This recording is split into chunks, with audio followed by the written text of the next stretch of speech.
What is something your teacher did in school that you're still faulty about? I still remember the sound of the crumpled paper hitting my desk. It was like a gunshot in the quiet classroom. Everyone's heads snapped toward me, and then they started laughing. Not the soft, friendly kind of laugh.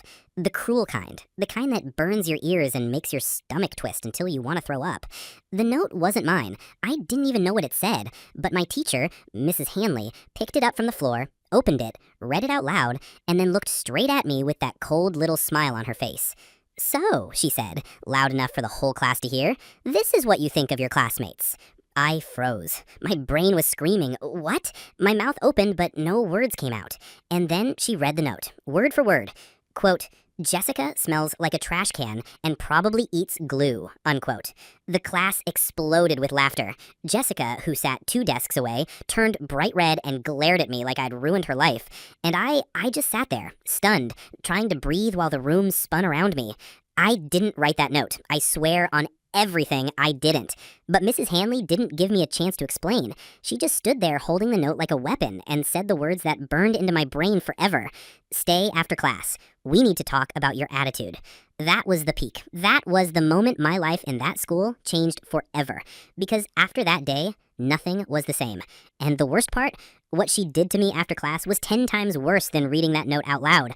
Let me back up a little, because to understand why this still makes my blood boil after all these years, you need to know how it all started. It was 6th grade.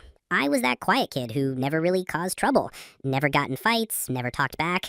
I liked drawing in my notebook and reading books during recess. I wasn't popular, but I wasn't hated either, just invisible. And then Mrs. Hanley walked into our lives. She was new that year. Everyone thought she was cool at first. She dressed trendy, wore bright lipstick, and had this big laugh that made people want to like her. But if you stayed in her class long enough, you'd notice things, like how she played favorites, how she always smiled at the kids with rich parents, or how she gave detention to anyone who questioned her, even for something small, like asking why an answer was marked wrong. I should have seen it coming. I should have stayed out of her way. But that day, that stupid day, I got caught in something I didn't do. Here's what happened. We were doing silent reading. The room was dead quiet except for the sound of pages turning. I was halfway through a chapter when a crumpled piece of paper landed on my desk. No one threw stuff at me usually, so I just stared at it like an alien object. Then, before I could even touch it, Mrs. Hanley swooped in like a hawk. I swear she must have been watching me the whole time because she moved so fast.